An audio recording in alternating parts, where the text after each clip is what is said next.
నాని నిర్మిస్తున్నాడు అన్న వెయిటేజ్ తప్ప గత ఏడాది ఎలాంటి అంచనాలు లేకుండా వచ్చి హిట్ అందుకున్న బొమ్మ కోట్.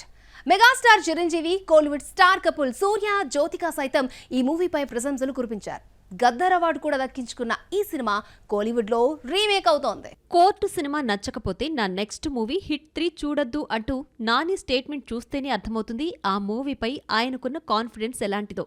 నిజంగా ఆయన అంచనాలను తల్లకిందులు చేయలేదు కోర్టు. చిన్న సినిమాగా వచ్చి థియేటర్లలో కాసుల వర్షం కురిపించింది. విమర్శకుల ప్రశంసలు అందుకుంది ఈ court room drama. Megastar Chiranjeevi సైతం టీంని ఇంటికి పిలిచి అభినందించారు. Kollywood star couple Surya and Jyothika కూడా యాక్టర్లను, టీంను ప్రశంసిస్తూ స్పెషల్ గిఫ్ట్ పంపారు. చందు, జాబెల్లి క్యారెక్టర్లకు రోషన్, శ్రీదేవికి ఎంత పేరొచ్చిందో లాయర్ పాత్రలో ప్రియదర్శి మరోసారి తన మార్కు చూపించాడు. మంగపతి క్యారెక్టర్లో శివాజీ పర్ఫార్మెన్స్ మూవీకి హైలైట్గా నిలిచింది. ఇక ఇందులో కథలెన్నో చెబుతారు సాంగ్ యూత్కి బాగా కనెక్ట్ అవ్వడంతో చార్ట్ బస్టర్గా మారింది. రియల్ ఇన్సిడెంట్స్ ఆధారంగా రామ్ జగదీష్ తెరకెక్కించిన కోర్ట్ను వాల్ పోస్టర్ బ్యానర్పై నాని, ప్రశాంతి త్రిపురనేని నిర్మించారు.